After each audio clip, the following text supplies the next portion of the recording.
Bueno, buenos días. Me llamo Julio Sosa, soy secretario gremial del Sindicato de la Fraternidad de Conductores de Trenes. Aparte soy vicepresidente del Comité Ejecutivo de la Federación Internacional de Trabajadores del Transporte. Soy vicepresidente de la sección ferroviaria a nivel mundial y presidente en la sección ferroviaria en toda Latinoamérica y el Caribe.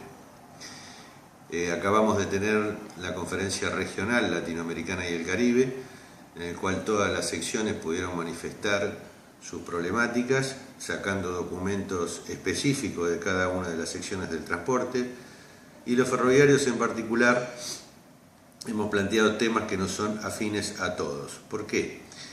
Los ferroviarios tenemos una problemática que nace a fines de la década del 50, principios del 60, que fue un poco la reforma al sistema ferroviario por ingreso de las industrias del petróleo a todo nuestro continente. A partir de ahí, en todo el continente, lo que se hizo fue dejar de invertir en ferrocarriles, ni siquiera en mantenimiento. Llegando a la década del 90 en todos los países con gobiernos neoliberales, donde directamente ya el ferrocarril prácticamente se le puso un sello y se entregó a manos privadas. Las redes más grandes de Brasil y de Argentina fueron devastadas. De 46 y 48 mil kilómetros de vía que teníamos, solo quedaron 8.000 funcionando en el caso de Argentina, un poco menos en Brasil. Y luego de lo que pasó con el neoliberalismo, aparecemos nuevamente saliendo de un estado de privatizaciones a un estado de estatizaciones. Los distintos gobiernos en Latinoamérica pretenden y están haciendo todos los esfuerzos por mejorar el sistema, pero lamentablemente lo que se destruyó durante 6 décadas es imposible poder revertir la situación en muy poco tiempo.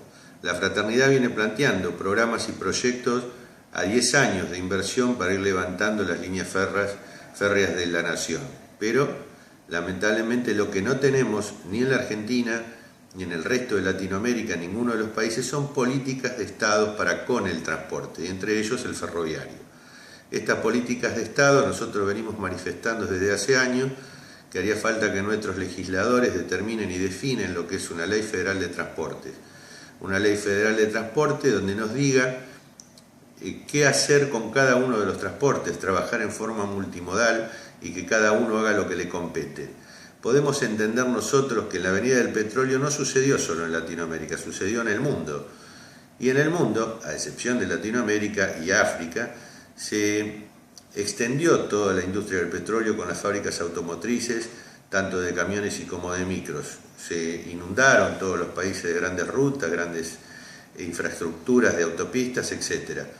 Pero en el resto del mundo los ferrocarriles siguió invirtiéndose, manteniéndose el sistema y hasta compitiendo, como muchas veces escuchamos en los países europeos y en Norteamérica, compitiendo el ferrocarril con el avión y llevando grandes cargas.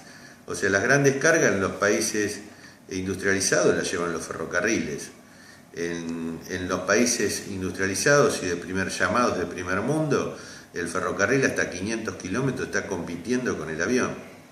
Esto es lo que no se hizo precisamente en Latinoamérica, y lo que decía al principio.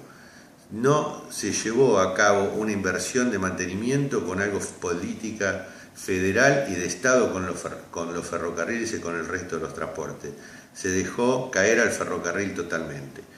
Nosotros en un documento de la sección ferroviaria hemos tratado de manifestar esta situación dentro de lo que es la ITF, y de la ITF se hace llegar a todos los estados, en cada uno de los transportes, cuál es nuestro parecer. Y nuestro parecer, particularmente con el ferrocarril, es que empiecen a tomarse las cosas en serio, con políticas determinadas y a largo plazo, porque un ferrocarril no se puede a corto plazo pretender revolucionarlo y cambiarlo. Y otra cosa que hemos planteado y que lamentablemente no sucede ya en todo el mundo, no en Latinoamérica, es la estigmatización de los trabajadores en general. Los ferroviarios en particular, se ha tomado la parte política en estigmatizar y echar la culpa a los trabajadores de todo lo que sucede en los sistemas. Y tenemos bien entendido que los trabajadores son un elemento más de la industria para las empresas y son un número. Y obviamente cometen errores, pero no se los puede estigmatizar como se ha hecho, queriendo tapar 60 años de falta de inversión ferroviaria con el error de un trabajador que al fin y al cabo es una persona. Si cometen errores, evidentemente, hemos dicho, tienen que tratar de pagar su error, pero tampoco un error como tantos que suceden día a día en la industria, en todas las partes laboral, se puede estigmatizar a un trabajador como se lo viene haciendo.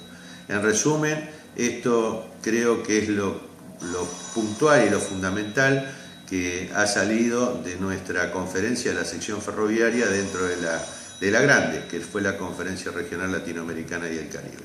Muchas gracias.